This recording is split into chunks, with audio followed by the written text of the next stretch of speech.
Grimm's Fairy Tales. The Bremen Town Musicians. There once was a donkey whose master made him carry sacks to the mill for many a long year, but whose strength began at last to fail, so that each day as it came found him less capable of work. Then his master began to think of turning him out, but the donkey, guessing that something was in the wind that boded him no good, ran away, taking to the road of Bremen, for there he thought he might get an engagement as town musician. When he had gone a little way, he found a hound laying by the side of the road panting, as if he had run a long way. "Now, hold fast. What are you so out of breath about?" said the donkey. "Oh dear," said the dog. "Now I am old. I get weaker every day, and I can do no good in the hunt. So, as my master was going to have me killed, I have made my escape. But now how am I going to gain a living?" "I will tell you what," said the donkey. "I am going to Bremen to become town musician. You may as well go with me and take up music too. I can play the lute and you can beat the drum." And the dog consented, and they walked on together. It was not long before they came to a cat sitting in the road, looking as dismal as 3 wet days. "Now then, what is the matter with you, old shaver?" said the donkey. "I should like to know who would be cheerful when his neck is in danger," answered the cat. "Now that I am old, my teeth are getting blunt, and I would rather sit by the oven and purr than run about after mice. And my mistress wanted to drown me, so I took myself off. But good advice is scarce, and I do not know what is to become of me." "Go with us to Bremen," said the donkey, "and become town musician. You understand serenading." The cat thought well of the idea, and went with them accordingly. After that, the 3 travelers passed by a yard, and the cock was perched on a gate, crowing with all his might. "Your cries are enough to pierce bone and marrow," said the donkey.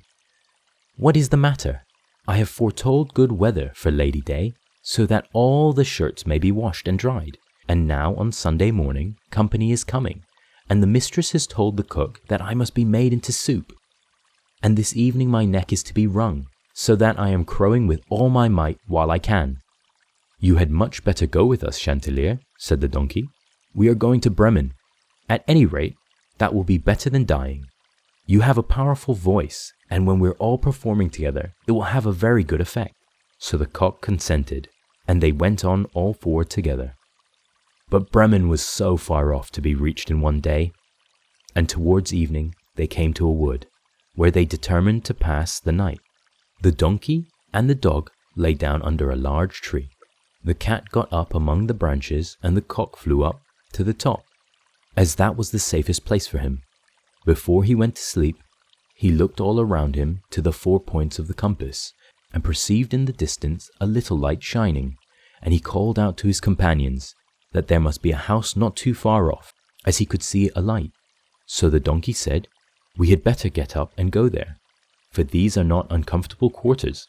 The dog began to fancy a few bones, not quite bare, would do him good, and they all set off in the direction of the light, and it grew larger and brighter, until at last it led them to a robber's house, all lighted up.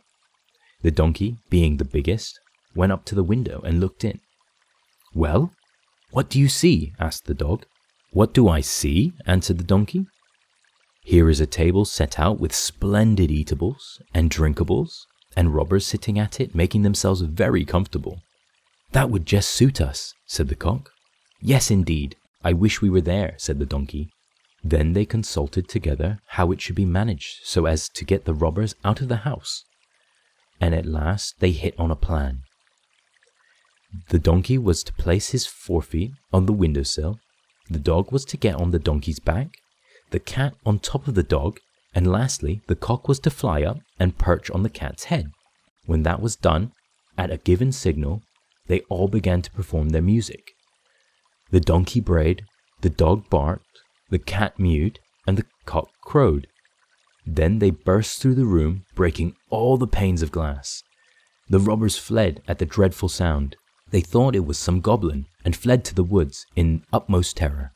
When the 4 companions sat down to the table, made free with the remains of the meal, and feasted as if they'd been hungry for a month, and when they had finished, they put out the lights, and each sought out a sleeping place to suit his nature and habit. The donkey laid himself down outside on the dunghill, the dog behind the door, the cat on the heath by the warm ashes, and the cock settled himself in the cockloft. And as they were all tired with their long journey, they soon fell fast asleep. When midnight drew near, the robbers from afar saw that no light was burning, and everything appeared quiet. Their captain said to them that he thought that they had run away without reason, telling one of them to go and reconnoitre. So one of them went and found everything quite quiet. He went into the kitchen to strike a light, and taking the glowing, fiery eyes of the cat for burning coals, he held a match to them in order to kindle it. But the cat, not seeing the joke, flew into his face, spitting and scratching. Then he cried out in terror and ran to get out the back door. But the dog who was lying there ran at him and bit his leg. And then, as he was rushing through the yard by the dunghill, the donkey struck out and gave him a great kick with his hind foot. And the cock, who had been wakened by the noise and felt quite brisk, cried out, "Cock-a-doodle-doo." Then the robber got back as well as he could to his captain and said, "Oh dear, in that house there is a gruesome witch, and I felt her breath and her long nails in my face. And by the door stands a man who stabbed me in the leg with a knife, and in the yard lies a black spectre who beat me with his wooden club, and above, upon the roof, there sits the justice who cried, 'Bring that rogue here.'